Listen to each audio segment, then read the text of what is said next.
You're tuned in to the Girl Stop Playing show, and this is your favorite homegirl, Coriel, here to encourage you to stop playing with your potential and start working for what you want in life and in love. You already know that I'm bringing you the information and the conversations to help you make the money and get the honey. You can have it all as long as you are willing to work.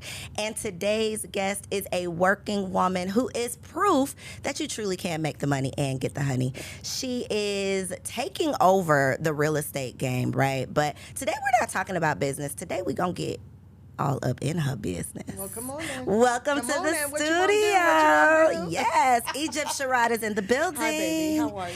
I am so Hi, good.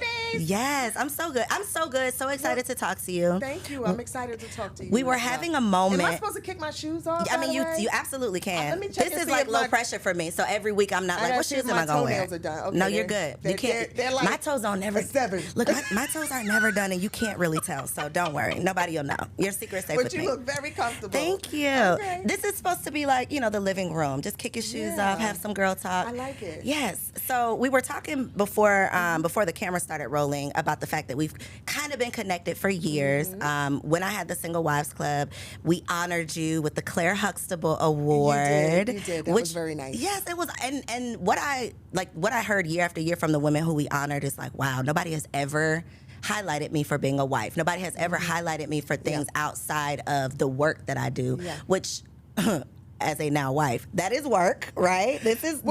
We were just saying that. I don't think people really understand the struggle. It's a grind when you're balancing marriage and hanging from the chandeliers for your husband at least twice a week. Yes. And then, Is that okay? We'll get back to that. Go ahead. And then I have 3 kids. You have 2. Yes. You have 2 babies. Yes. So you get it. Yes. Now, Oh, right? I get it. And then still living out your dreams, pursuing your heart's desire, what you lay down and sleep thinking about, and wake up in the morning thinking about. Yep. Because I can come up with a list of things that I want to accomplish for myself in a week. And then every morning I get up, and next thing I know, the day was about gone. the kids. Yep. The day was about, or I had to run up to the school because one got in trouble, or I had to, and I'm like, Something. Oh my God. Life be life. It's a struggle to stay on track with your dreams. Yeah. How do you do that?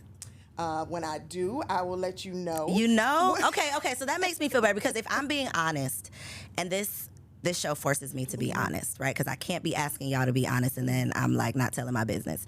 But if I'm being honest, even with myself, I for sure can say that becoming a mother, I did not, you know how people say like there's nobody hustles better than a mom. Like when you become a mother, your hustle is going to be I have not experienced that. I still feel like I am grasping at trying to catch up, trying to figure out who I am, who this version of me is. How do I operate? How do I manage my time? How do I still have a version of myself outside of who I am to everyone else? Number one, congratulations for living in your truth. Okay. But you got to give yourself grace. Okay. Because I believe you said you have a 6-month-old. 4 months. A 4-month-old. and then 2-year-old. And a 2-year-old. Crazy. It's crazy. Give yourself grace. This is the period in your life where you're nesting. It doesn't mean this is all you are or you going to be. It doesn't mean that things won't change.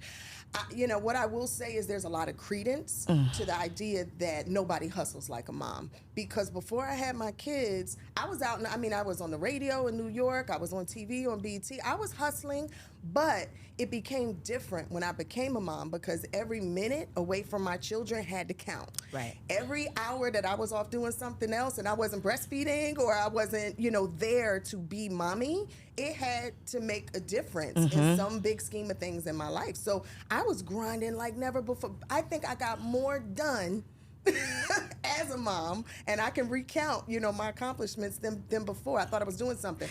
So what am I doing? How do I do that? How do I? Okay, not how do I do that? Let me not say that. At what point is this gonna start to level out for me? But you see, and that's the thing. It's not. Let me just say something. Let me just say this. As women, we carry a burden. As Black women, we carry everybody's burden, and so we have become accustomed to the world being hard on us, so we're even harder on ourselves. We think we got to be super women. The first thing you got to do is take the S off your chest. Okay. And I know you've heard that before. We've all heard that, but there's so much power in that. Who are we trying to be super for? Allow yourself to be the human being, to feel, breathe, touch, be fully present, to be fallible, to fall apart. It's okay to fall apart because then the beauty in it is you can put yourself back together again.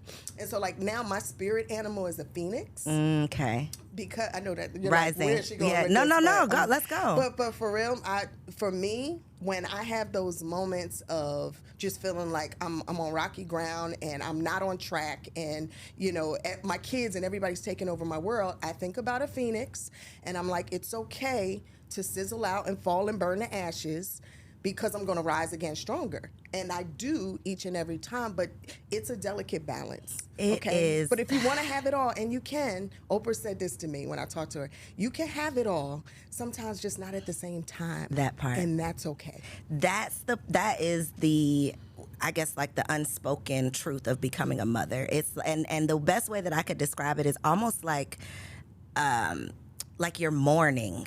I was mourning. Don't laugh at me, Egypt. I'm over here like, listen, no, don't tie your tubes. Don't tie your tubes. But listen, people are not saying these things. And then you think that you are crazy when you have these thoughts. But it's almost like mourning who I was before. Who were you before? I had time. I feel like not that I don't have creative ideas anymore, but I feel like my ability to get up and make it happen versus when the clock strikes 4, I got to get those kids. That's real. It don't matter what creative idea, what workflow I'm in. That stuff doesn't matter because the clock has struck 4 and now I got to go. It's like I turn into a pumpkin like Cinderella. Like everything just falls apart and then the next day I'm trying to pick it back up and start. I feel like every day I'm starting over, picking the pieces back up. It does become more of a challenge of time management. But what's the alternative? Like, let's be fair Girl, to ourselves. no, we don't want the alternative. No. Let's talk Okay, about, let's talk I think about we it. have to talk about the alternative, right? Because that's how we soften ourselves. Okay. This is how we begin to live the soft life. Come on. Right? Let me close my eyes. This whole Okay. soft life movement, right? Is number one, we talked about taking the S off of our chest, but then really being in the present and saying there are so many women who, number one, feel like they can't find a good man. They feel like they can. You're married, yes? I am. You're yes. in love. Get me You together. love your man. I You got a love good him. one? Love. Okay. So I have friends who are literally in their 50s and have never had a serious relationship. And they're good people, they're educated, they're beautiful women, but have not. So this is the reality for a lot of people. So that's blessing number one. Okay. Count it. Okay. Number two is there are people who have waited because they focused on their career for so long. And they waited and waited and waited to have babies and then couldn't and are now dealing with that reality. You got two. Give me. Okay? So there's that. And you have a career. Look around. You and Little, we're sitting in, all right, we're sitting in her studio that you created, your content studio. Baby, you did this. Shut up. Shut my mouth. Babies, right? Okay. Yes. You know what? You're right. You're right. Talking about Okay. here. Give yourself some grace. Count my blessings. Yes. This is a phase, and you're constantly growing. Yes. Right? So this is just the season that I'm in. Relax. Yeah. I think, I used to say, every baby you have gives you something and takes something away. Like, so my first gave me patience. Okay. But she took my waistline. Okay. I don't know if that was a fair exchange. Come on, sis. What? Okay. My second one, she gave me ideas. During that pregnancy, I allowed myself to be in a creative space, and it was just like genius ideas were coming to me. But she took my eyesight. Girl, did you see these progressives? I saw you pull out the glasses. I did. So, it's about balance and give and take. It's an exchange. Okay. How old were you when you had each child? So I was 36 when I had Kendall, and I was 42 when I had Harper. Were they both planned pregnancies? Okay, so now we got to take off our shoes. Okay, get comfortable. So just know, like, when I met Mike, my husband, that was, more than 18 years ago. Wow. And he had a daughter. He'd come out of a marriage. I made him show me his divorce papers. Smart woman. Y'all know, I was like, look, before I give you my heart, I need to know for sure. Because the baby mama keeps ringing. She's stalking me. So I need to know why. What's happening? So he showed me they had been divorced, for 3 years. And he's got this beautiful 3-year-old little girl. And I was so scared. I had never been a mom. I didn't know what it meant to be a mom. I was a narcissist and, indulged in my life. And I could be. But now I had to like step into this new role, which when I gave myself grace, I was more afraid of her than she was of me. Okay. And when I gave myself grace and I said, you know, I may not be able to give her all the things a mom can give her, but what I will give her is love and truth. And out of that, I got a daughter. So that was really my first. She's 21, just graduated from college. She's beautiful. We're proud of her, magna cum laude. I didn't plan Kendall. We didn't plan Kendall. As a matter of fact, and I don't know if anybody else had this fear of pregnancy and childbirth. Really? I truly thought that I would not physically have a child because there was nothing. I was in the room when my sister gave birth. Okay, that'll do and it. I was like, oh. That cannot be me. Yeah, that'll do it. Like, no, Stay out of those rooms, ladies. To push that big head out of that. Yeah. Like, that ain't happening. So I had this irrational fear. That's rational. That is not irrational. Once you see something like that, that's traumatizing. So when I found out I was pregnant, we had already been married for over a year, and I told him, and I cried. I was just like, this is the end. But it was the beginning. It was the beginning of something amazing and beautiful. When I found out I was pregnant with Harper, we were hiking in the Atlas Mountains in Morocco. Oh, by the way, I found out I was pregnant with Kendall the day after we went skydiving, which is why she crazy. You know what? Wow. But Harper, we had tried for another child for some years, and it just wasn't happening. Fibroids and, you know, the issues we go through as women. So we gave up, and we went on this journey to Morocco to reconnect. But you got to do that. You got to reconnect. And then we're hiking in the Atlas Mountains, and I just started vomiting, and I said, it's the air pressure or being in another country. Yep. I thought I had food poisoning. And we went down to the Riyadh, and it said to the, I don't even know if I said that right. Riyadh. No, you're right. Yeah, Riyadh. But the guy's like, we don't have pharmacies. This is a Muslim country. We don't have pharmacies. So he sent me to Jaleel the healer. Okay. And Jaleel looked at me and said, I can't give you this tea. You're pregnant. I said, no, sir. I have indigestion or gas or food poisoning. And he's like, you're pregnant. He looked, not him looking at you. Looked at me, and he was right. I was 3 months pregnant. 3 months. Girl, I had a hysterectomy scheduled for the end of the year, and I was pregnant. I'm like, how? But God. But so she God. was meant to be here. Yeah. Not only was she meant to be here, but you got like the discount plan on this pregnancy because you got 3 free months. 3 free months. No morning sickness until that day. Yeah. That part. And I popped her out. You mentioned fibroids, though. You are literally the maybe 5th woman that sat on this couch and talked about. Now, your story is different because the fibroids weren't a challenge, right? Or they kind of were, but you weren't pushing it. You realized that they were a challenge, and then you were kind of like, okay, this maybe isn't meant to be. It was a lot more. I mean, I'm not putting my whole medical history. No, don't put it out there. But it was a lot more. I mean, we tried for a few years. Okay. Did you do any of the things? We did a lot of things. Okay. We even looked at possibly adopting. Okay. My husband was very honest with me, and you know, some people don't like when I say this, but he said, I am not sure that I can love a child that's not my biological child the same way that I love my biological children. That was a concern of his as far as adoption. That's a thing. And it was his truth. I didn't like it, but I had to respect it, and it caused a hard pause, which is why we went to Morocco, so that we could reconnect, because it caused a hard pause in our relationship. What is a hard pause for someone who's on year 3 of marriage? Very, very early. I'm on year 3. We're not. I think we're out of the honeymoon, but we still like it's still really good. I think we're transitioning. You know, all of the things. What is a pause, though?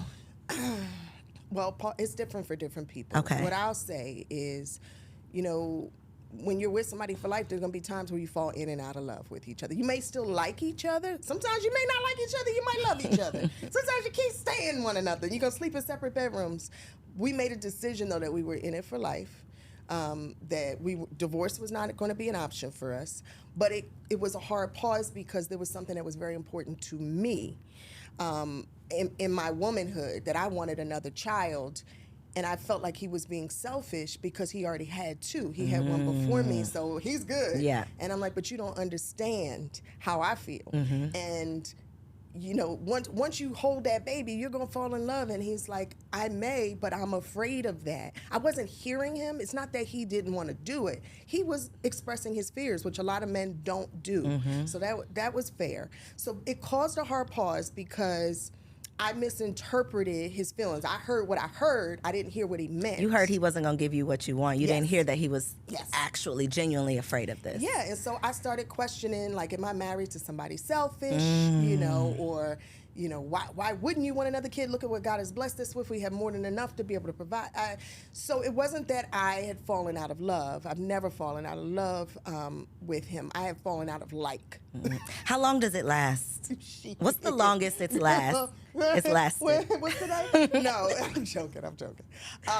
It varies. It depends. What's the longest though? Right What now, is if you've realistic? been married 3 years. You've been married 3 years? Yes. So, I mean, y'all are still in the honeymoon phase. Are we? We didn't have 2 kids though. We're in the postpartum phase. Okay, fair. Well, when I think back to 3 years and we were still in the honeymoon phase, real life and real marriage hit us probably in year 7. Egypt, stop it, please. What? He said, somebody got in my head something about a 7-year itch. And this is my personality, the power of suggestion. You tell me something that I catch on to and I start It's obsessing in there, about yeah. it. So I remember saying to him, are you itching? Are you? Wow, it's like You it's feel year like you 7. want This must somebody be. else? Like, I remember, but year 7 things got real because it's where you have to just sort of reevaluate. You fall out of wanting to just, let me not say that. Not everyone, but for us, I fell out of this space of just wanting to make him happy and more about making myself happy. I was like, what about me? So it caused an itch for me. Yes. How did you scratch your itch? I made myself happy. I did the things that were important to me as well. I got back on track with my goals. And then we went to counseling, which I know that T word or whatever, that therapy word scares a lot of people. But it saved us in a very big way because what we were doing was talking at one another and not to one another. We were hearing but not listening. And that is a really big thing in relationships, not just marriage, across just across the board. So it taught us how to use tools that we didn't have, that we didn't watch our parents with, that we often don't grow up with in our community. It gave us tools and taught us how to use them in a way to be effective so the other person felt heard. So I had a conversation with a pastor who does premarital counseling, like has counseled hundreds of couples through all types of issues, you can imagine, all types of issues. But he literally said to me that at the root of 1,000 issues, it comes down to communication. It comes down to not feeling seen, not feeling heard, not feeling appreciated, valued, respected, whatever that you just aren't getting from your partner, but you don't know how to properly communicate that, or they don't know how to take it. So what would you say is one, like right now today, if you leave this studio and he gets on your line and you are like, he says something that it ain't the right thing, what is your response today versus what it would have been maybe pre-therapy? So pre-therapy, if you said something I don't like, who you talking to? I know you're not talking to me like that. Call me back when you have a different tone. That's real. Now it's, okay, so let me make sure I'm hearing you correctly. I heard you say this. Is that what you meant to say? Or what was behind that? What else happened today that caused you to say it like that? And then he catches himself and he's like, baby, I'm sorry. I'm sorry. I'm just having a rough day. This is what I meant. This is how I meant to say it. And then we reset. But also me allowing him to reset and not holding it against him. Because sometimes a guy will do something, yeah, and I'm mad, and I'm just mad. Later in the night, it's like, I didn't appreciate when you said, and it's like, no, they don't operate like that. If we let it go, we gotta let it go. It's not fair to hold on to it. So, yeah, I think we kind of hit a cruise control point in this relationship. I know I'm with my life partner. I love that. What season do you feel like you're in right now in your marriage? Because you all are working together, you have a podcast together, you spend more time together now, I'm assuming, than when you weren't working together, right? So what season would you say this is for you? This is the sex season. Ooh, come on, sex season. Okay, we'll go there next. Thank you. Okay. No, yes and no, but this is like, so I'm also premenopausal. Okay. Ooh, what does that look like? Let's talk about it. What do we have to look forward to? Listen, you have to look forward to being in heat. You got the heat on right now, but you got a blazer on. You supposed to have like the arms out. What do you do? What do you do when it hits you? Showing, You do. Yes, you're looking good. I got the fitted jeans on. No, it's a fun season. Is it? So Okay. to be more direct, it's fun for a lot of reasons. Because we did a lot of the right things. We planned as partners financially so that we could start having fun with our money and doing things that were passion projects. We got one out the door, baby. She's got her first full-time job, graduated, done. And the others can see what the level of expectation is now. We got a village around us, a family that moved here from New York and Florida. So we have support so we can actually go on dates. Blessing. That's a blessing. Because we got babysitters. But, with this TV show, which was a lot like what you're doing here. Oh, Well, think about it. So during the pandemic, Mike and I were working at kitchen table office. Right. Because that's what a lot of us were doing. And he just turned on the cameras. Which is essentially what you did. You turned on the cameras to have a good conversation with somebody. And he just started filming it. And we put it together in a little sizzle reel, and now we have a show with 19 million viewers. Look at that. Look at God. Look at God, right? yeah. So we are having fun, really just kind of living out what our dreams are. Is there pressure behind that? Because I've toyed with the idea of television, obviously. Yeah. It's got to be the right thing, obviously. But what is the real about reality TV? Is that considered? It's That's reality kind of TV. it's a loaded question. Can you be more specific? You want me to get more specific? Okay. What is the effect of reality TV on your real relationship? So, yes, our show, Married to Real Estate, is reality TV. However, it's different from reality TV as we've come to know it because you're following our family business, you're following our clients' renovations, and then you're following our life and our marriage, right? But I think that's more like thirdly. So it's different because it's not, a lot of the reality TV we see is set up for drama. Right. It's set up for interface, That's not our life. Our daily business brings drama. Right. But it's good drama. It's exciting drama. And it's not personal drama, though, right? No, and it's not hurtful because we're a loving family. And we made the decision early on that if this journey of television in any way affects our kids negatively or starts to have a toll on our marriage, we'll stop. We'll stop. Because what a lot of people think you get rich from being on TV, you don't. What you get rich from? Egypt, tell us. You get rich from There's the other stuff enterprises that comes you create around the platform. Gotcha. But I like to think I was very well off before television. Yes. Because I had done a lot of things in real estate and in radio to set myself up before I was even married. But, this is great. It's a platform that we now have to actually show who we are full circle. Right. Because people have snapshots of who they think you are. So has there been a moment, I don't want to say yet because prayerfully, there won't be, but has there been a moment where something aired and y'all had to have a talk about it? Yes, child. What was it? Tell us about it, Egypt. What was it? I wore a lace front wig. And... Okay. 1 second. Hold Okay. Because, see, this is what's hard. TV, you got to look right all the time. And it's hard when I'm out here working on a client's Right, you're wall, actually or working. We're working. We're in the field. We're doing construction and design. And so, I got a lot of people saying some negative comments on social media like, ooh, she gained weight, or ooh, why does her hair look like that?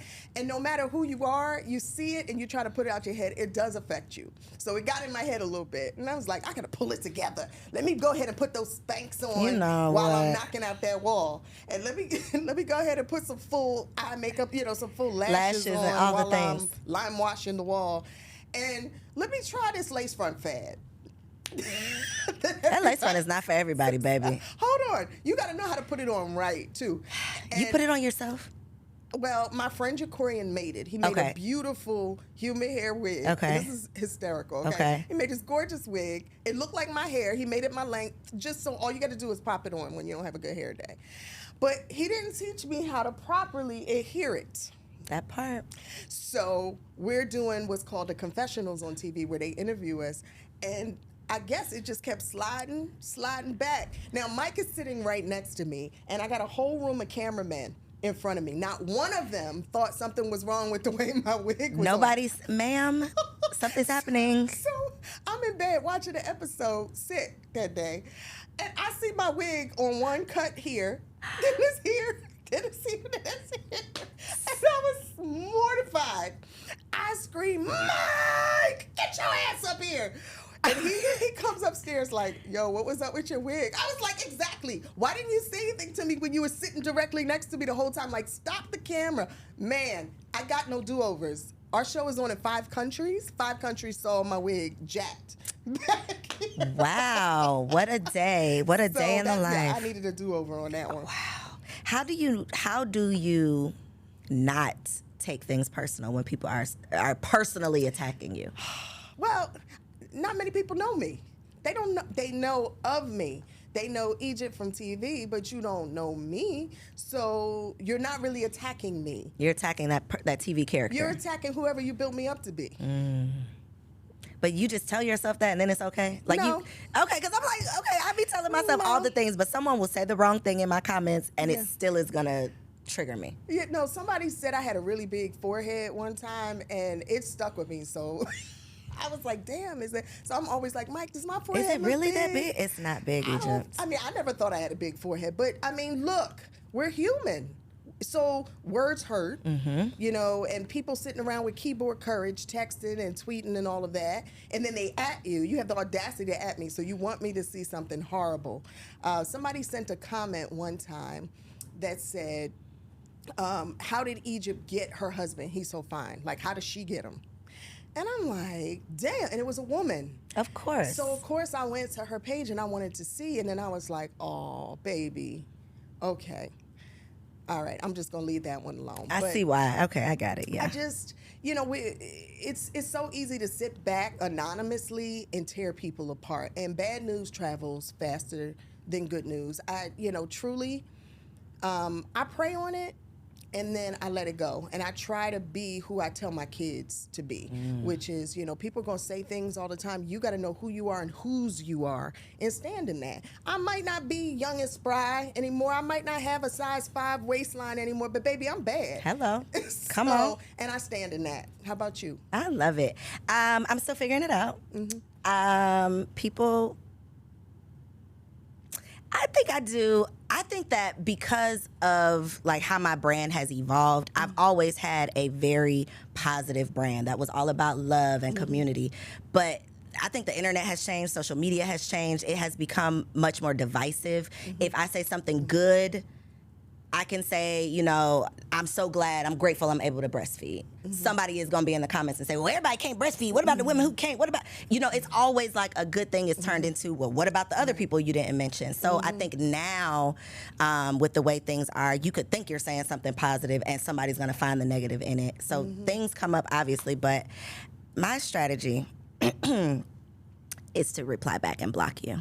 That's what I do, Egypt. That's what I do. I should do that, shouldn't I? I reply back so you see it, and then I'm blocking your ass because you're not going to respond to this. That's a good one. You just silence I it. might be immature. That's what I do, though. I don't block. I'm wanting to see what else they're going to say. Not me, because this is the thing, Egypt, and I hope this don't give y'all ammo, but I'm not very good at, like, verbal art. Like, I'm not What do you gonna mean? sparring. I might have one good comeback, but then after that, you probably gonna win. So you go straight to the hands. You like Jocelyn Hernandez. You go straight to the Baby, I am not like Jocelyn, okay? Jocelyn is a beast out here in these streets, okay? I am Floyd Mayweather. You Floyd know, Mayweather. something, but I'm like, I'm gonna throw a rock and run. I'm gonna throw a rock, pop, hit you in the head, and then run the other What's way. your sign? I'm a Libra. I avoid conflict. Yeah. Okay, I have 2 Libras Very in my much so. life. I would Really? Say, I would say they're much the same. Yeah, we are what we are, you know. No, so I'm a Scorpio. Okay. So we don't bother anybody. Okay. We live our lives, but if you back us into a corner, You gonna come out swinging. we're gonna sting you to death, Yeah. and we won't stop. Yeah. We won't stop. We See, won't that's my stop. thing. We'll be I'm vicious. not coming for you, but just don't come. You Yeah. know, I'm not gonna start a fight, but I will be a part of it. You know, like I'll have to participate, but whatever. Just don't. Just be nice on the Don't internet. try her. Just don't try anybody. Don't try That's my her. thing. Like, what are you going through in your life that you have to say crazy things to a stranger on the internet? But see, here's where we go down this lane, because I think that there are more unhappy people out there, and what the internet allows us to do, the social media of it all allows us to do, is watch voyeuristically at other people's lives. Yeah. And it's a sickness. It really is. They'll watch your life and love you until you become too successful or you're doing something too right. And what happens is they internalize that and you remind them of all the things that are wrong. So I think that's the answer of it is, and Will Smith said this to me years ago. He's like, worry when people stop talking about you. Worry that's when when they it's a problem. don't respond, because as long as they're talking about you, you're on the tip of their tongue, they're your publicists. That's They right. are They're going to keep your name in these good, streets. bad, or ugly. They're going to keep you popular and out there. So, I mean, there's that. We all deal with it. Okay, so I won't take it. I'm going to try not to take it personally. I'm going to think about you next time. Hopefully there's not next time. Just leave me alone. You mentioned, though, that you were Egypt before you got married, right? You were very much so a complete person. I think a big fear for a lot of women, as you mentioned, the women who are doing the career thing, like dedicating their life to that because they want to be in a certain place before they settle down, before they get married, before they do the things. And so a lot of high earning, high achieving, successful women fear marriage for different reasons. They might fear marriage because they're going to lose their freedom. They might fear marriage because of the assets that they've accumulated. They don't want to necessarily have to share those. Did you deal with any of that? Let's talk about it. I did. There was a transition from I to we and us, and it was a bumpy ride. I was a multimillionaire before I got married, and I'd worked myself from literally when my mom raised my sister and I, we started on welfare, eating cheese sandwiches and sugar bread, because she was struggling early on before she built herself up and had us when she was a teenager. So that's what I remember, and that has always been behind my grind, is I'm never going back there. So I've worked, I've done whatever I had to do, and when I met the man that I believe I recognized was for me, I got very scared that how do I do this? How do I relinquish control? How do I allow him to be the man and me step back and be soft? So what tends to happen is there's like this struggle for us to allow our femininity and allow their masculinity in and to exist in the same space. I remember one time my husband said I was mannish, and it cut me to my gut. But that's not how he meant it. He didn't mean like you look like a man or you're a man. He meant like, let me love you. Let's soften, trust me, fall into it, and let me love you. And my response was, give me something to trust. I'll follow you anywhere if I know you're following God, and if I know you're doing right by me, I'll follow you. Better yet, why don't we follow each other? Why don't we just be partners in this? But it took years to get to that point of where we are now, where he could trust my femininity and I could trust his masculinity. But I will tell you, it came after prenuptial agreements, after postnuptial agreements. Y'all got a prenup and a post? I didn't even know postnuptial was a thing. You didn't know that? How long do you have to do it? Is it like you got to do it within 6 months? No, you could do a postnuptial agreement at any time. Okay. So a prenup came up front, and it wasn't because I didn't trust him. It's because he had another child and he had another marriage, and what comes with that. And so I didn't want anybody garnishing my money or anything. I didn't want to risk it. Plus, again, I didn't know how to be in an we relationship at that time. So, but it gave me peace of mind. So it was your idea? And it was my requirement. How was that conversation? He was like, I don't want nothing but you. So let's here. not. Okay, gotcha. And then I skipped down the aisle. So because I could rest on that. I could breathe in that. I could breathe in that. And then the postnuptial agreement came. Well, we had a very rocky period of time, and this is what you'll find, right? In a marriage, in a relationship, you're going to have ebbs and flows. There were times in our relationship where I made a lot more than he did. And then different times, once he built his business, he makes a lot more, than I do. So during the time where I was making a lot more and I felt like everything was on me, it was a stressor in our relationship. And for me to be able to continue and not feel like everything that I'm working my life away for can be stripped away if you decide to leave me, I need peace of mind, because for this amount of time, I built this. I need a postnup. Now, my mom says that was very selfish. What did your husband say? He thought it was selfish. But I mean, when we really sat down, it's like, well, what are we talking about here? Are we talking about splitting up? I don't want to leave you. You don't want to leave me. But I need peace of mind because for X amount of time, I've earned this. I've built this. I have these businesses. And he's like, but I've been a part of that. You have been a part of that. So this is what we need to understand. A post-nuptial agreement doesn't mean that they don't get anything. It's literally like, if you were to leave me next year, this is our understanding, so we don't have to go through an ugly, messy divorce, and I can have peace of mind. But also what it did for me was allow me to move forward in grace and peace and say, look, I'm following my heart. I want to be with you. I want to work with you as you're building your business. I want to do all of that. I want to be supportive. It's just that I don't want to lose everything if you lose everything. So luckily, he didn't lose everything. He built everything. And we continue to build together, and we found a groove of where, truthfully, paperwork exists, but most of our fortune came after all of that. And it's us. It's ours. It's our kids. We built, an estate, and we're happy with that. But yeah, it's a struggle. And I hope I just talked your ear off because you need to kind of hear that. Really, I went from girl to woman. I went from selfish to recognizing that it's such a greater experience when it's about all of us together. Yeah.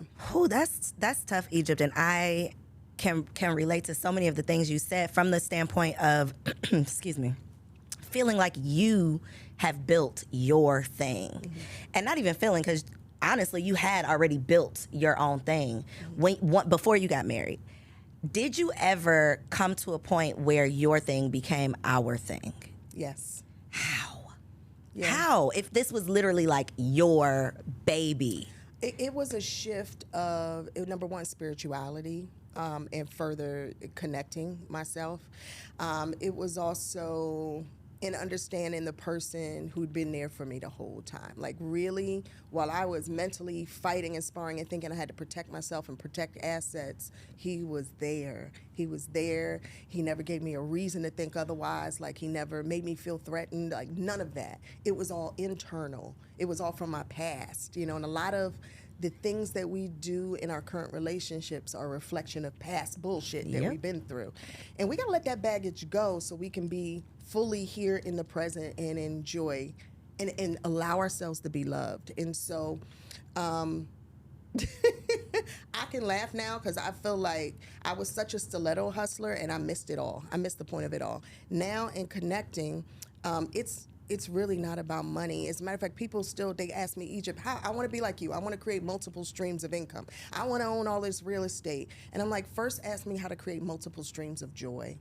Because truthfully, it's that's important. And then you're not earning money. Money comes to you magnetically. You draw money. You call opportunities. You manifest the things you want when you're operating in a constant state of joy.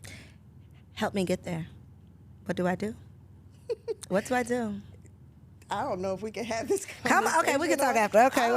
Okay. But you know what? It's an individual journey. Got you. And there's no cheat one code. way. There's no cheat code. There's no map.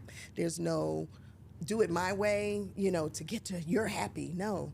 Like, it really is a moment of you putting down your armor, putting down the weapons, stop fighting, submitting. And submission is a bad word for some reason. No. It should not It's be. a bad word for single women. It is not a bad word for anyone because of their thought of what that really means. But for people who, we don't have a choice but to submit. As a mother, we talk about submitting in marriage. Submitting in motherhood is like the ultimate. But it's so worth it. It is. No, it is. Yeah, and so, I was one of those. I was like, submit. Why would I submit? Who? No, submit. What you're doing is you're submitting to love. That person is submitting as well. You're submitting to the energy of the universe, and you're submitting to your calling and your highest potential. You're submitting to just living in an existence of gratitude, and what is for me is for me. I can honestly sit here and say I don't compete.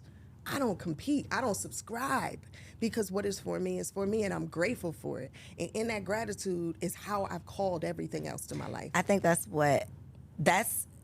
you're literally repeating back. And y'all, I'm sorry, I didn't make this show about me. I'm like, girl, get me together over here, okay? Hopefully this is helping y'all too. But I think it goes back to what with you redirecting my thoughts of really complaining and not finding gratitude in my blessings. Because like you said, I have so much to be thankful for, but I'm so focused on the things that I haven't accomplished yet versus the season that I'm in and appreciating that this is where I am now, where I am now. And, you know, I'm working to get there, but I got to enjoy where I am today. So I've come to understand that everything is energy, right? The words that we speak are literally prophecy. And so when we say, I am sick, your body, your mental, your energy, your subconscious all makes you sick.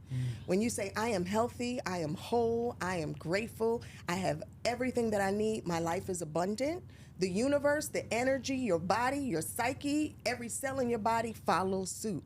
And so it sounds like it can't be that easy, but it really is that easy. It's that we as women, we have this power, right, to manifest life, you know, to get busy and manifest some babies. But we really have the ability to co-create and manifest the lives that we want as well, in words, in vision. And there's a lot of power in vision boards as well.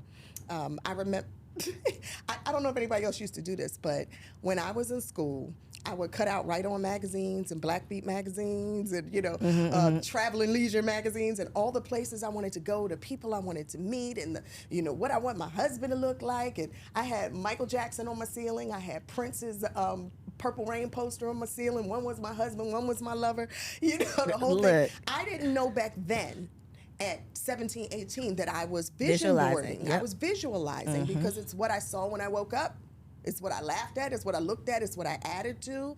And when I went to sleep at night, literally everything on my walls has come true. The places I've been, the people I've met. I sat for 45 minutes and talked to Prince. I was going to say, did we get around to Michael and Prince? Okay. I married Michael Jackson.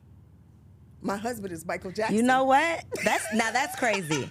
Now that Michael, right, but Michael, his actual right. I like my Michael better. That's crazy. No, I've taken inventory of this. This is what I'm saying.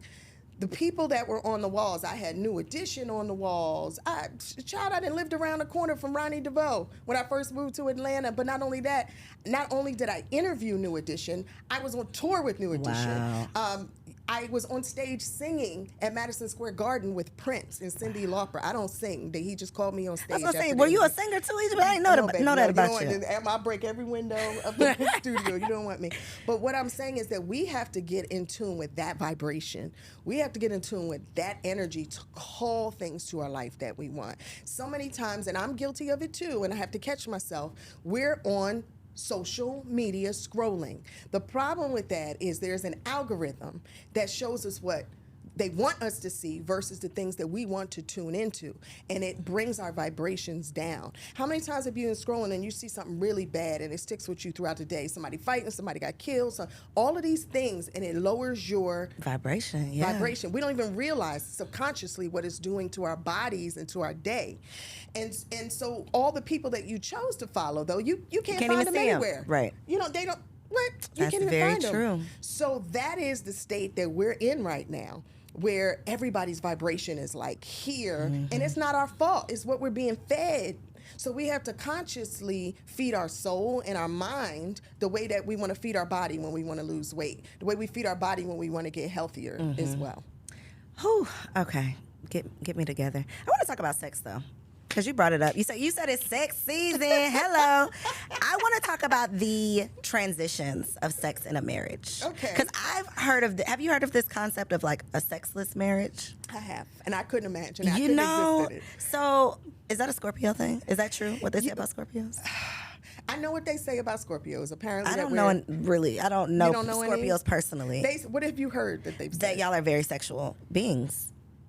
I can say this, that I've heard Scorpios are supposed to be freaks, right? That too, yeah. Okay, so let's just call it what it is. Well, I was trying to be nice. Very sexual beings. We have far past just being nice. I will say this, sex is important for me. It has always been important that whomever I'm with, that I'm sexually compatible with them, that I feel wanted, that they accept and reciprocate my affections. I wouldn't call that freaky. I would just call that being sexually in touch with yourself. Got you. And Okay. comfortable with yourself and with your body. I will say, sex has been different in every decade of my life, though. Okay. Wait, Is it getting better? Sex over 40 is damn good. That's what I've heard. It is. Okay. It is. It's really good. Okay. It's She's really like, good. girl, it is good. You know, Okay. in my 20s, it was sloppy because, you messing with these 20-something-year-olds, don't know what they're doing, Just don't know how to crazy, please a yeah. woman, nothing. In my 30s, it got interesting because it's like, I just don't care anymore. Like, I'm free. You could turn on the lights. Right, right. Get whatever. And then you get creative and start exploring. Yeah, you said hanging off the chandeliers. I believe that's what you said. Yeah. That's what we should all aim That's to what do. we should all aim to do. Twice a week. Twice a week. So I need to quit my counselors, my therapists, because they like 4 times, more times than What? not. They said And my 4 husband times. is like 4 times a week? keeping a tally, and I'm like, bro, I am tired. Wait, so let me get this right. Let me digest this. I'm not. I can't keep up. I can't do it. Who has time for 4 times a week? I don't know. Unless they're like bunny rabbits and it's over in 60 seconds. Not with a 4-month-old. Definitely not, because he's like right here. So absolutely not. But 2 times we should be striving for. Twice a week. At least, I think 2. I mean, I can't, whatever works for you. I'm not the Okay. doctor. I'm not well, Dr. you Ruth know, or Dr. I mean, Sex. you have made it to a milestone within marriage, right? Where you still got a smile on your face, you Right. still like your husband. I Y'all are love doing him. something Right. right. Y'all are doing something right. So I'm just trying to get a little bit of that. Again, I think it's finding someone you are compatible with in every area and being honest with yourself. I had a girlfriend who was with someone for 8 years, and all the time, I would never, outside of this setting, because we're having fun, I wouldn't sit down and talk about the sexual proclivities of my man or my husband. Right. That's not Absolutely for you to know. not. Yeah. That's for us. Because you're going to be wondering, well, let me see No, what. I No, ma'am. wouldn't. But, I would say to her, why are you telling me this stuff? Why? I don't want to know this. But she was Was so... it her husband?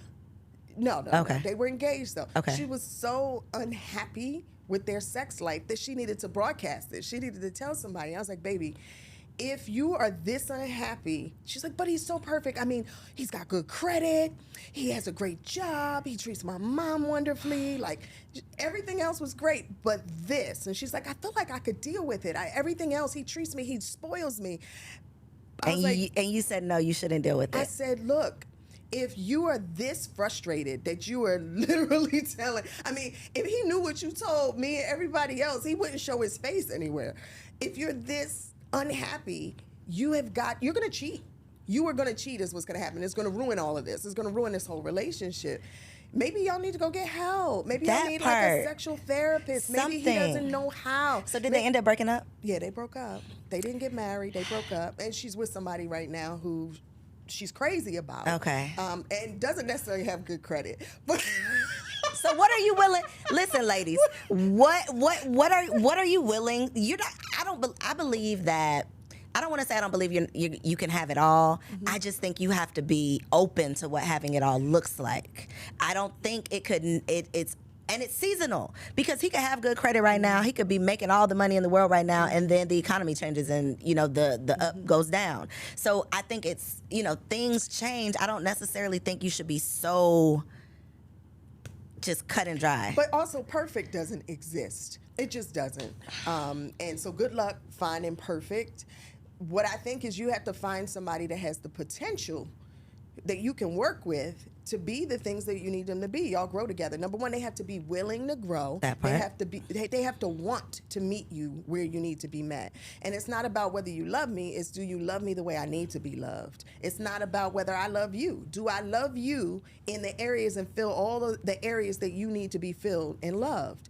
And so if that works and you have the willingness to want to grow, learn, find the tools, put your ego aside, you can grow together. Because if I think back like 15 years ago, folks probably wouldn't have said I had it all, because I didn't have it all, but I worked. We worked together you worked to toward it, build right, and to be the partner that the other person needed. So you mentioned having friends that are like, I always say like, well, it's like once you hit 30, whoo, that clock gets real loud, and we know that's. That's not always the case, but it's something in the back of your mind. Even if it's not societal pressures, it's something you start thinking about. I can't imagine the clock striking 50. Yeah. And I'm still trying to figure out, like, why am I still single? Why am I childless or whatever? What is the conversation like? Like, what is the advice from your standpoint? Well, I'm not 50. Well, no, your friends. No, you say you had a 50-year-old friend. Not you, Egypt. So, here it is. It's, I'm a girl's girl. I love my friends today. Like, if you got me, you got me. You got to ride or die all day, every day.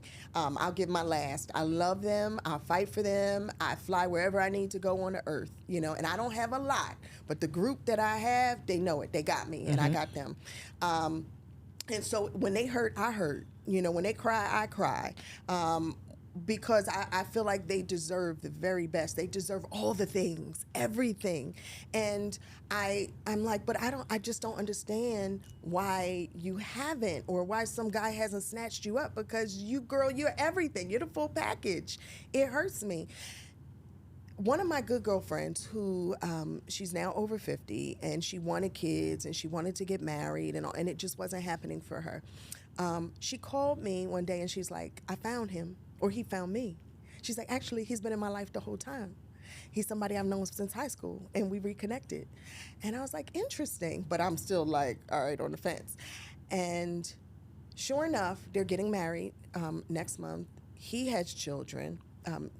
The reality of them having children together is probably not here, but what she said to me was so profound afterwards. She was like, now it all makes sense. She said, I waited and I prayed and I was devoted. There were times where I questioned God, like, where's mine? And, but I just did not settle for any old thing. And she says, now it all makes sense, because he is everything and more. She's like, girl, I would have waited 20 more years for him. And so the power in that and the encouragement in that is, everybody's time is different. I had another girlfriend who hadn't found the guy, knew she wanted to have a kid. She froze her eggs, and she had given herself a heart out date. She's like, if I don't find him, or if I'm not married by this time, at least I know that kids aren't off the table for me. She froze her eggs. She went. She decided that here's my heart out date that I gave myself. I'm gonna go ahead and do it. She was dating someone when this happened too, and she told him, if we're not having a baby together, if you're not marrying me, I'm gonna go. I'm about to have this baby. About to have a baby, and he was like, "You gonna do what?" She's like, "Are you gonna impregnate me?" He's like, no, I don't want baby. She's like, then we're going to have to do a hard pause, and I'll see you in 2 years, because I am going to go have this baby. She certainly did. She got a sperm donor. She had the egg implanted, and she carried it. She had that. And when I say her daughter is beautiful. Wait, what happened with the man, though? Did he come back around? No, he didn't come back. Okay. He couldn't handle it. It was too much for him. Like, well, you going to go do this without me, and you don't need me, and you telling me I'll see you in 2 years? But she has another man in her life now. And I think he's perfect for her. He accepts her daughter, loves her daughter. He has his own children. He was divorced and the whole thing, but they're at this other phase in life. Right. Everybody's path is not the same. Right. Everybody's happy is not going to be the same. But if you know you really want something in this life, don't settle, is my point. Don't settle. At all, because that's the biggest deceit that you can do to yourself. I think that is the other downfall of social media. It's the timing of everything, because it appears you said this when you first sat down. It's like, you might think you know somebody, but you know of them. You don't really know them, especially on social media. You literally see what I want you to see. Nothing else, no other details. Girl. So you think that my life is, it's just unfolding perfectly and beautifully, and I never have a bad day, and everything I touch turns to gold, and whatever you think about people, and then but your real reality. So your stuff is a mess. Your life is not, quote unquote, working out the way you want it to, but you look at everybody else like theirs is. And I think that sometimes is a struggle as well. I think that, it's created imposter syndrome. For sure. There are a lot of people who have created these lives on social that's really hard to keep up with. Like, I was at an event recently watching someone who's very popular on social media, just kind of like observing, and there was all these cameramen and just following conversations and like following this and staging pictures and like following. And meanwhile, I was having so much fun at this event because I was there in the moment, and I was building real relationships with people, not shooting content to look like I built relationships with people, or just to be photographed with certain folks. And I was like, God, that looks exhausting. That part. That just looks just keeping up, putting on. Exhausting. There was before social media, there was this world that existed where people really connected with one another, really built solid relationships, did what they said they did, or better yet, never told anybody. Because if you really want to be rich, you really want to do it in silence. Right. You don't really need everybody to know all your moves and etc. So I miss that, the good old days. The good old days when it wasn't like I'm actually in the moment. I'm not trying to capture the moment. I think that is You're missing life. Yeah. I think filming life. You think it's coming back, or you think it's over with? Well, I do think there's a shift. Do you feel it? My perception of the shift is people are sick of social media. People are sick of trying to put on. People are sick of having to show up in order to make money. People are sick of just what it has turned into, I think. Like, I have to get on Instagram and dance and make reels if I want to make money. No, ma'am. I think we're waking up, too. Just a lot of us. I give credence to COVID. It was that hard pause that all of us needed. And sometimes when we can't slow down, God will slow us down all the way down, put the full brakes on. Where people started to just like want to go outside and earth, put your feet in the grass and, to pray and to, meditate and feel the sunshine, get some vitamin D on their face instead of in a little hole doing this all day, I would agree. There's definitely a shift. I can feel it happening. I worry, though, about the younger generation because, again, I have the smaller ones, and I worry if the world that they inherited, this way of connecting that they've inherited, because it's addicting for them. Like, Very I watch much my so. 11-year-old. I can't pull the phone away from her. I'm like, no, and throw it across the room.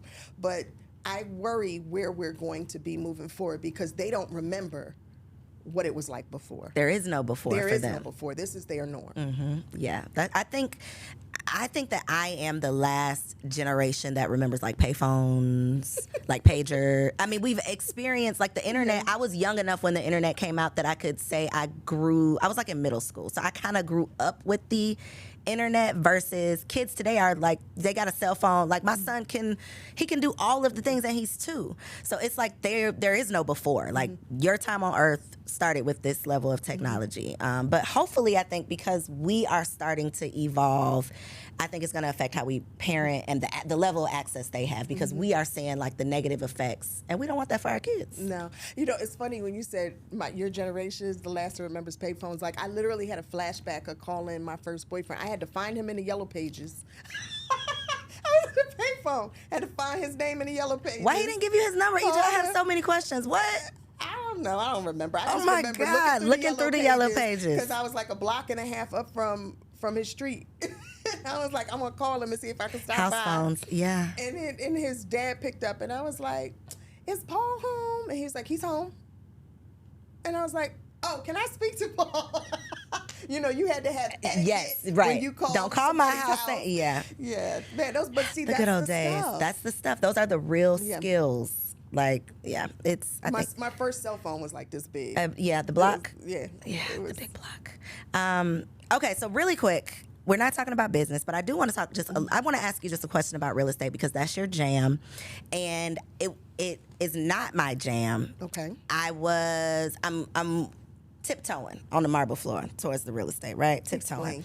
In the sense of, okay, so when I met my husband, he had a rental property, right? He's a real estate agent. He had a rental property, long-term rental, like traditional, a renter in his property. I am a hustler, right? I'm hustling on the internet. I'm selling, slanging digital this and digital that. I'm doing all of the things. I know how much money I can make in a day just from sending out an email or like the way I get my money is different from the way he makes his money. With this property, he was making a profit of maybe like $300 a month. I could not wrap my head around why this was worth it. Okay. That was then. Great. I've matured a little bit now, okay? Now that we've gone through the short-term rental thing, we've had several Airbnbs, we have a property right now, we have a tiny house right now. We've done the thing, so I'm starting to see that it's a long-term thing. It's not I'm gonna get rich today, but it's if I stack up this portfolio, if I have 20 houses making me this amount each month, now you're onto something. So I'm starting to get around to it and realize that real estate truly is. It's the foundation of wealth. It is. You I didn't talk realize to that any though. multimillionaire, real estate makes up a good portion of their portfolio. It's solvent. It is an asset. The one thing that we will never get more of, guaranteed, land. is earth. Yep. And land. Yep. To get you some. I mean, a perfect example is when we moved to Atlanta, where we live now. We moved here 11 years ago. 1 acre of land was approximately $14,000, anywhere around, the Atlanta area, Metro, within 30 minutes. Right now, 1 acre of land, if it's level, might cost you $300,000. If you got to do some work and improve it, you might get it for about $160,000. So real estate is a long play game. What I would say is, as long as the property pays for itself. I know you said he got $300 a month. Okay, so he was doing good. It paid for itself because someone else was paying that mortgage. The way I look at it is, it's a pension. It's a retirement plan. This is the way everybody should look at it, is if you buy yourself a property, $500,000, and you have a tenant in it that's covering all the expenses, leave it alone. Let it do for itself. As a matter of fact, accelerate the mortgage payments, because if you pay one additional principal payment per year, you've knocked that 30-year mortgage down potentially to a 15-year mortgage. And then in 15 years, you have $500,000 that you can turn into an annuity that pays you for the rest of your life. You can keep it, and now that's free cash flow as well. I mean, there's so many ways to flip it. You multiply that several times. I mean, there's nothing that can do what real estate does. I'm learning that. I feel like I have not cheated myself, because it's all a process, but we're in the process of selling our property we have now, and now I can see it. Now I'm like, okay, we've been doing Airbnb, we've been sitting on it it's only been 3 years, but even in that 3 years, I can see the appreciation. The appreciation of it, and I'm like, Damn. Girl. Yeah, I'm like, damn. What? Why did you listen to me? That's what I told him. I'm like, why did you even listen to me? I didn't even know what I was talking about. But those are the things that I think it's important, especially as women, to be learning and always constantly just seeking to continue to develop ourselves. Because a lot of times we are the nucleus of these households. What the kids know comes down to us. A lot of times what our men are doing comes down to us. And if I don't know what the hell I'm talking about, I got to get myself together. Give yourself some grace. The only question I have for you is, why are y'all selling? Why sell it? Why are we selling? I think we're going to do it again. Okay. Question. Okay. Unless you're paying all cash to do it again, with interest rates being 7% ridiculous right now, which if you got it some years ago, I'm sure you probably got it in the 2s or 3s. Okay. You're going to pay more for the same asset. If that is paying for itself, never sell. That's the rule in real estate. If it pays for itself, never sell. Do you do any short-term rentals, or you do long-term? No, I have short-term rentals as well. My 11-year-old has her first investment property.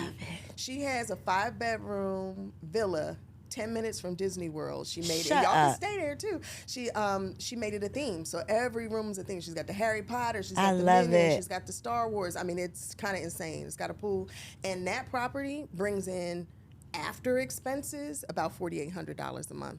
That money, we take it, we put it into a fund for her, so she's going to duplicate. We're teaching all our kids, how to duplicate. So by the time they graduate college, we were behind on Simone, but she's my eldest. But by the time they graduate, they don't have to work for anybody else. They have cash flow properties. That is beautiful. You should teach a class.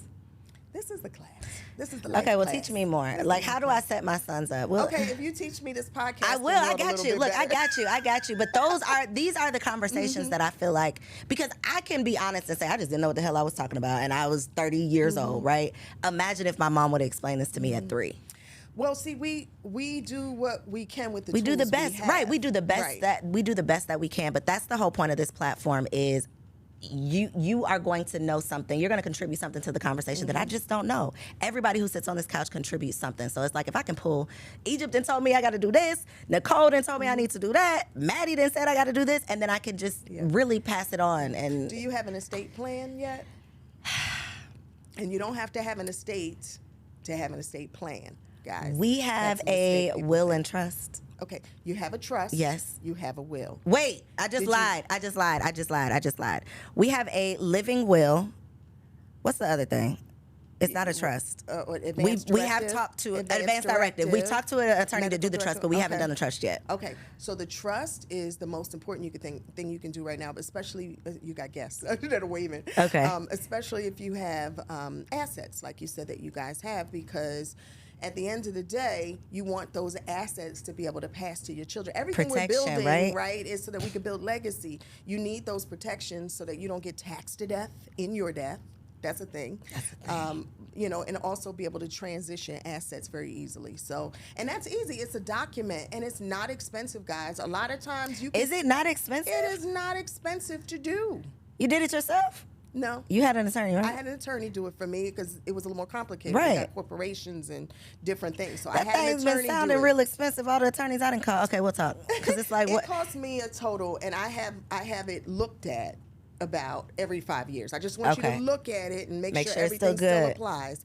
But when I initially set everything up the way I needed to set it up, it cost me about $4,000. Okay. And then when I had to modify everything and move corporations and move things around, it cost me maybe another $6,000. Great investment, but it's worth it on the other side of the average estate plan. If you're going to have an attorney do it, is about $2,500.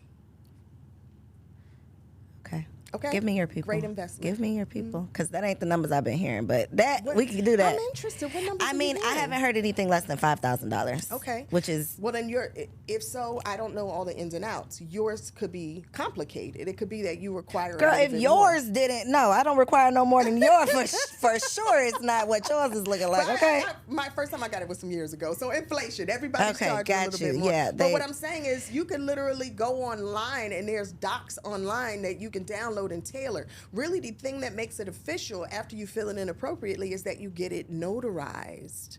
Got you. Okay, and that people know where they can find it. So really, these attorneys are just charging because they know what needs to go. Yeah. They know how to properly, they can save you time, I guess. I'm going to tell you what I learned recently that I didn't know. Recently, as in like the last 2 years, was that I should have also had an irrevocable trust. I have a revocable, but the power in an irrevocable trust as well, and why you should separate them.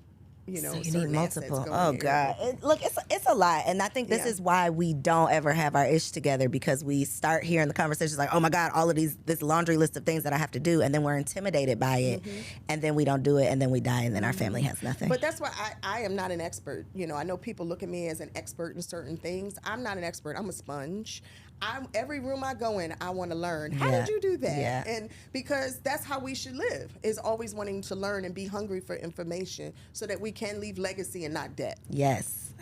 I've enjoyed this conversation. It took many twists and turns. I have appreciated you. I have learned so much myself. I got some questions for when we stop rolling. But this was good. Yes, it was. I appreciate you coming on down. Meet you, right? Because we've been seeing each other. We've been seeing each other, but we got to know each other today. So thank you. Indeed. I appreciate you. Thank you for having me. Look in that camera right there and let the people know where they can find you online. If you got something that they can support, let them know. Yes. Hey, guys. So you can find me, Egypt Sherrod, on everything. You can watch Married to Real Estate on HGTV, stream on Max as well. Catch our podcast, Marriage and Money Podcast with my husband. Just look for Egypt and Mike on YouTube. And in October, because I don't know when this is going to run, I'm just going to say October, I'm dropping my furniture line, Indigo Road. Yep, wallpaper line you can find on Wall Pops right now. Congratulations. That is amazing. Y'all, please support all of the things, okay? This woman is doing it, and we have to make sure that we're not just, we're really giving our flowers in the form of real support, right? Not just verbally, not just figuratively, but really showing up. So check out the line. I'm gonna check it out, girl. I didn't try to. If I buy one more roll of wallpaper, though, my husband, seriously, this is our current argument, girl. We ain't putting wallpaper nowhere else.